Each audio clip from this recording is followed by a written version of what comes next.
Scientific temperament का मतलब है कि जब आप किसी भी घटना को, किसी भी बात को, आपके सराउंडिंग में जो कुछ भी घट रहा है उसको एक तर्कशील नजरिए से अगर आप देखते हैं तो वो साइंटिफिक टेम्परामेंट है। तर्कशील नजरिए से कैसे?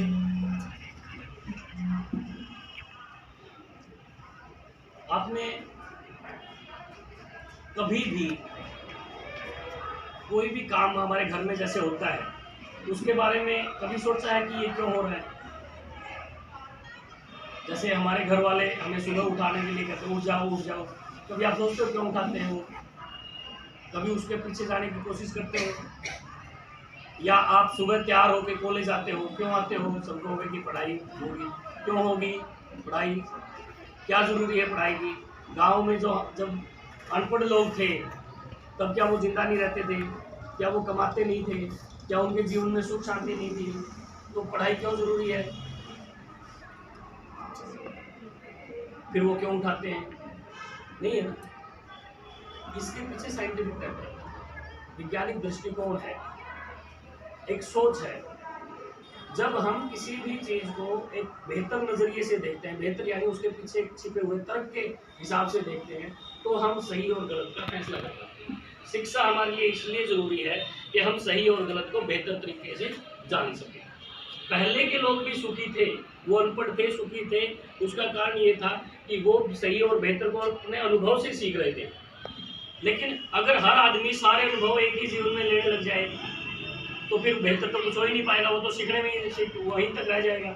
हर पुरानी चीज को अब हर आदमी कोई आग जलाना थोड़ा सीखेगा। हम किताबों में पढ़ते हैं कि भाई एक आदमी ने जो है पहली बार आग जलाना सीखा, उससे इंसान ने जो है खाना बनाना सीखा। क्या हम भी आग जलाना सीखे पत्थर से घिसा घिसा के? क्या वो अनुभव हमें लेने की जरूरत है? नहीं है ना। तो फिर हम क्यों लें उसको? अब वो अनुभव हमारे पास ऑलरेडी आ गया। कैसे आ गया? शिक्षा से आ गया ना। हमने पढ़ा तो आ गया, अगर हम नहीं पढ़ते तो नहीं आता। ये क्या है? ये साइंटिफिक टेम्परामेंट। हर जो चीज पीछे हुई है उसका ज्ञान आज हमें है, वो शिक्षा की वजह से है। और हम पहले के लोगों से बेहतर तरीके से समझ पा रहे हैं कि अच्छा क्या है, बुरा क्या है। ठीक है। और हमारी आने वाली जनरेशन जो है वो समझ पाएंगी, हमसे भी जल्दी समझ पाएंगे कि अच्छा क्या है, बुरा क्या है, अगर उनको हम शिक्षित कर पाए। तो साइंटिफिक टेम्परामेंट का मतलब है कि आप वैज्ञानिक दृष्टिकोण से, यानी कि एक तर्क के माध्यम से किसी चीज को समझें। अब आमतौर पे हम ये समझते हैं कि साइंटिफिक टेम्परामेंट सिर्फ साइंस के लोगों में होता है। ये बिल्कुल गलत बात है, बल्कि साइंस के लोगों में कम होता है। जैसे मैंने पहले कहा, मैं आपको एक उदाहरण के तौर पर बताता हूँ। बहुत साल पहले, लगभग 2012-11 के आसपास की बात है, मैंने अखबार में पढ़ी थी वो चीज। हमारे महर्षि दयानंद विश्वविद्यालय के अंदर MBBS की डिग्री होती है, सबको पता है ना कि नहीं होती? बहुत बड़ा मेडिकल कॉलेज है। जब भी कोई बीमार होता है तो सबसे पहले कहाँ रेफर करते हैं कि जी PGI रोहतक ले जाओ। उससे ज़्यादा ज्ञानी डॉक्टर तो कहीं नहीं होंगे। वहाँ पर एक डॉक्टर थे, ब्लड बैंक के इंचार्ज थे, MD थे, वो PhD थे। ठीक है। अब उनसे ज़्यादा ब्लड के बारे में कौन जानता होगा? कोई जान सकता है? उनको 2 लड़के थे।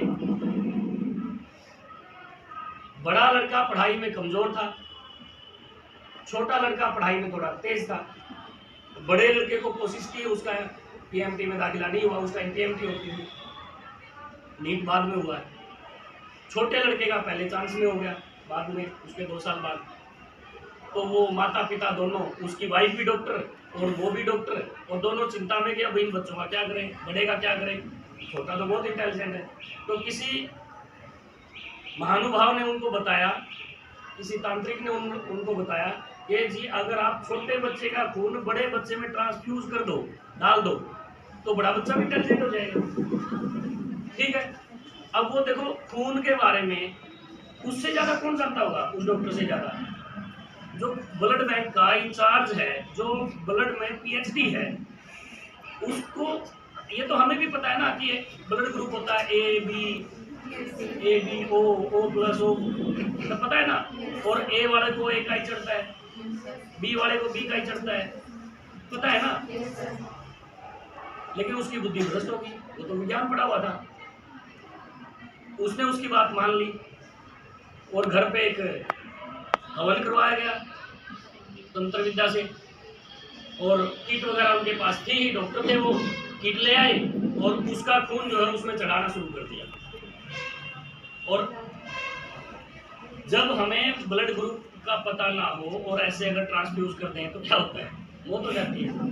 उसके दोनों बच्चे मर गए, तांत्रिक भाग गया, पुलिस केस हुआ, माता पिता जेल में चले गए।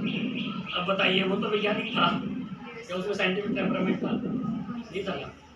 साइंटिफिक टेम्परामेंट का साइंस से कोई रिलेशन नहीं होता, साइंस पढ़ा हो ना पढ़ा हो। एक MA हिस्ट्री का बच्चा BSc के बच्चे से ज़्यादा साइंटिफिक हो सकता है। एग्जाम्पल के तौर पे, महिलाएं जब घर की रसोई में होती है ना, उनको पता है टमाटर कितनी काट के डालनी है और किस सब्जी में टमाटर डालनी है और किसमें नहीं डालनी है, क्यों नहीं डालनी है वो भी पता है ना।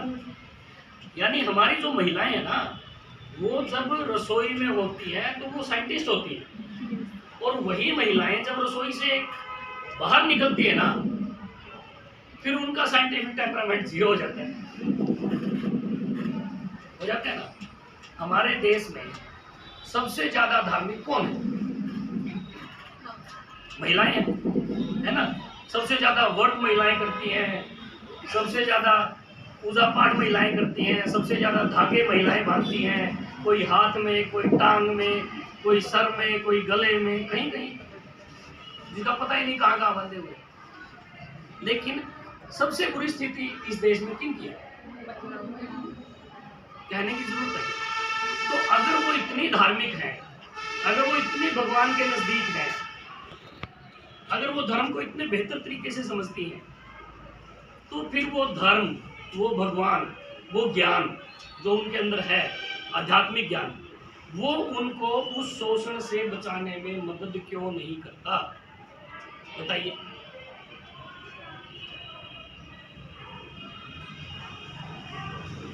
पुरुष का तो फिर भी दमन अगर हुआ है कहीं, तो कास्ट वाइज हुआ है या रिलीजन वाइज हुआ है, कि भाई हिंदू है, ये मुसलमान है, हिंदू ने मुसलमान का शोषण किया, मुसलमान ने हिंदू का शोषण किया, या फिर ब्राह्मण ने चमार का शोषण किया, चमार ने वाल्मीकि का शोषण किया, वाल्मीकि ने धानक का शोषण किया, धानक ने जाट का शोषण किया, जाट ने गुर्जर का, ऐसे चलता है।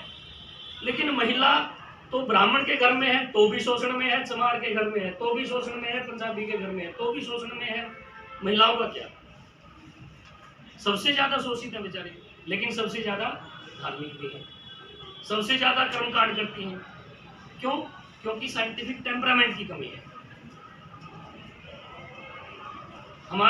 हमारे देश की महिलाओं के अंदर साइंटिफिक टेम्परामेंट की कमी है, क्योंकि उनको इस चीज से दूर रखा गया है। कमी इसलिए नहीं है कि वो जानबूझ के कम है, क्योंकि उनको एक साजिश के तहत दूर रखा गया है साइंटिफिक टेम्परामेंट से। पहले शिक्षा से दूर रखा गया। क्यों? क्योंकि शिक्षा अगर लेंगे तो साइंटिफिक टेम्परामेंट पैदा हो जाएगा, वो सवाल करने लगेंगी, फिर जॉब में हिस्सा भी मांगेंगी। अब सभी पुरुष 100 नौकरी निकलती है, उसमें सभी पुरुष लगते हैं, उसमें से अगर 10 महिलाएं लगने लगी तो पुरुषों को तो सिर्फ 90 नौकरी रहेगी, उनको गुस्सा आएगा। अब किसी को भी लगेगा 100 के 100 पे तेरा अधिकार है, जब उसका 10% 20% उसका छूटेगा तो गुस्सा तो आएगा ना। ठीक है, वो तो नहीं छोड़ना चाहता, तो कोशिश किसको करनी पड़ेगी? महिलाओं को। पुरुष सिर्फ भाषण दे सकते हैं बेटा, मैं भी यहाँ सिर्फ बात कर रहा हूँ। पुरुष आपकी कोई मदद नहीं कर सकते इस मामले में। करनी किसने है? खुद ने करनी है। आपके अंदर साइंटिफिक टेम्परामेंट होना चाहिए, मतलब चीजों को समझने का एक तर्कशील नजरिया होना चाहिए कि आपके साथ ऐसा क्यों हो रहा है।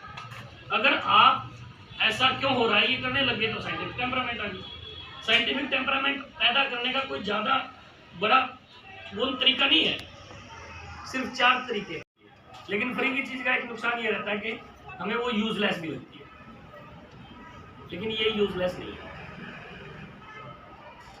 आप अगर साइंटिफिक टेम्परामेंट अगर आपके अंदर पैदा करना चाहते हैं तो उसका सबसे पहला तरीका है क्यूरियोसिटी, यानी जिज्ञासा। अगर आपके अंदर जिज्ञासा है तो आप साइंटिफिक टेम्परामेंट अपने अंदर पैदा कर लोगे और उसको बढ़ावा भी दोगे। अगर आप में क्यूरियोसिटी कम है, जिज्ञासा कम है, तो आप साइंटिफिक टेम्परामेंट को नहीं बना सकते। अब आप में कितनी क्यूरियोसिटी है वो आप खुद जान लेगा। मैं एक दो सवाल अगर आपसे पूछ लूँ तो आपको खुद ही पता चल जाएगा। आपको मुझे जवाब नहीं देने, सिर्फ अपने आप से देने हैं और समझ में आ जाएगा कि आपको क्यूरियोसिटी है कि नहीं है, जिज्ञासा है कि नहीं। आपने कभी सोचा है, आप सभी लड़कियां और महिलाएं भी घर में खाना तो बनाती ही है, आपने कभी सोचा रोटी फूलती है? क्यों फूलती है? अब ये मत कहना कि उसमें भाप भर जाती है, ये हो जाता है, ये गलत बात है, झूठ है ये। क्योंकि अगर सिर्फ भाप भरने से ऐसा होता तो बाजरे की रोटी क्यों नहीं फूलती, गेहूं की क्यों फूलती? कभी सोचा आपने? कभी मम्मी से पूछा? मम्मी ने उसकी मम्मी से पूछा? नहीं पूछा। और हम जो है इस इतिहास को दोहराते चले जा रहे हैं, ना मम्मी ने नानी से पूछा, ना मम्मी से हम पूछ रहे हैं, और ना हमसे कोई आगे पूछने वाला। यही दिक्कत है। बताओ, उसके बाद बच्चों को कौन संभालेगा? अगर पुरुष तो मर ही गया, अगर उसके साथ महिला को भी अगर उस पर बिठा दे तो बच्चों को कौन संभालेगा? कोई संभाल सकता है? लेकिन फिर भी सती करते जा रहे थे, करते जा रहे थे। किसी ने तो विरोध किया ना, सामाजिक अवधारणा का विरोध किया, तो वो चीज बदली ना, कि नहीं बदली? बाल विवाह हमारे ही देश में था, हमारे ही धर्म में था, वो बदला कि नहीं बदला? कब बदला? जब किसी ने विरोध किया। ठीक है, जरूरी नहीं है कि जो बातें हमारे बुजुर्ग करते आ रहे हैं वो बातें आज के समय में भी सही हो। जरूरी नहीं है कि मेरे बाप ने जो किया, मेरे दादा ने जो किया, मेरे परदादा ने जो किया वो सही किया। हमारे आदर्श भगत सिंह जी कहते हैं कि जो चीज आज के संदर्भ में सही नहीं है उस चीज को बदल देना चाहिए। क्या भगत सिंह जी मूर्ख थे? क्या मान सकते हो आप? नहीं मान सकते ना। हम ये तो मान सकते हैं कि हमारे बाप दादा मूर्ख थे, लेकिन हम ये नहीं मान सकते कि भगत सिंह मूर्ख था। ठीक है ना? विवेकानंद जी ने भी कहा है कि जिन चीजों को समाज में, आज के समाज में सही नहीं है उनको बदल देना चाहिए। जवाहरलाल नेहरू जी ने तो इसको संविधान में ही डलवा दिया। उन्होंने अपनी किताब डिस्कवरी ऑफ इंडिया में ये स्पष्ट लिखा कि हर आदमी के अंदर इक्वलिटी का भाव होना चाहिए, रिफॉर्म का भाव होना चाहिए।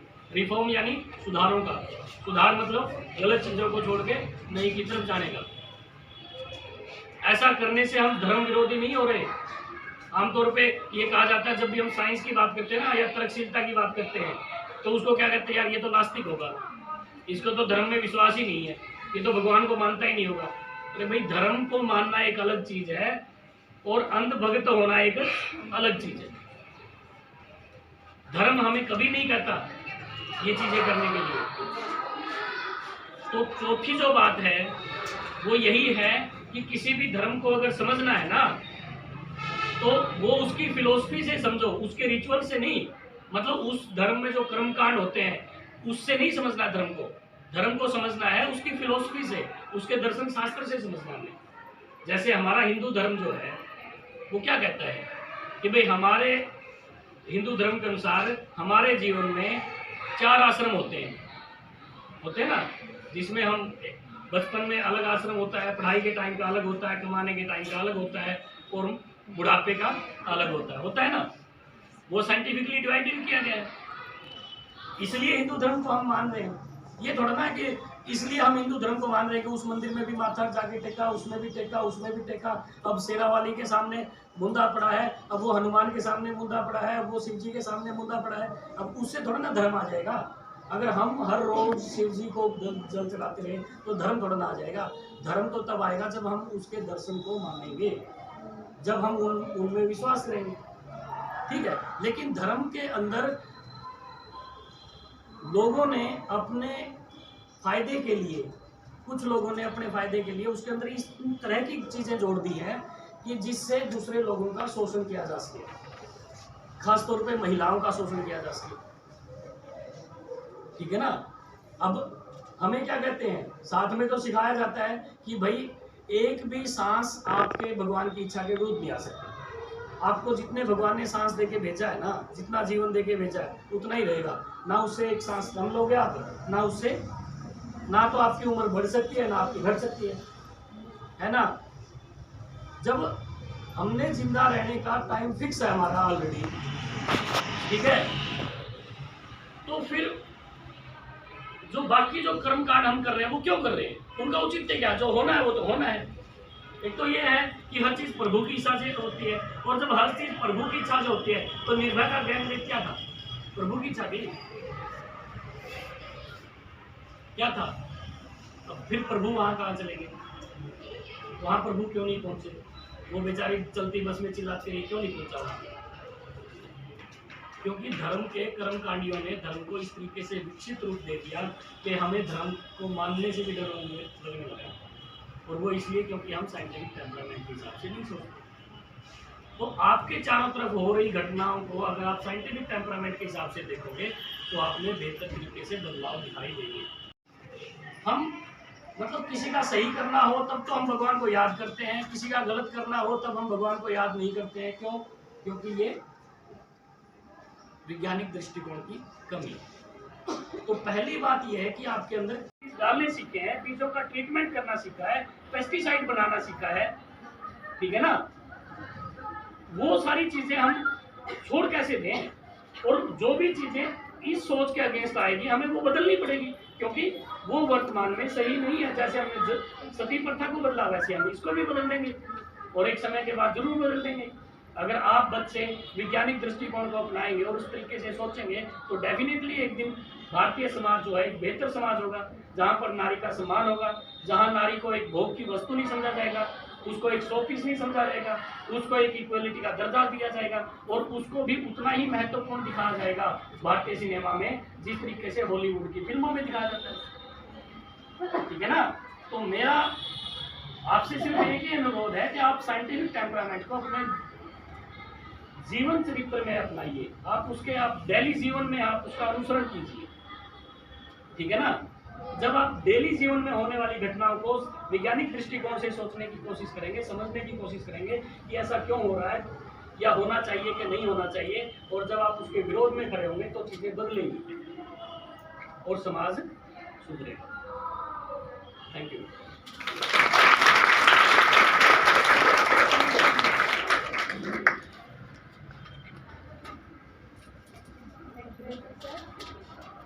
आप यदि कुछ पूछना चाहते हैं सर से पूछिए, नहीं तो क्लास की तरफ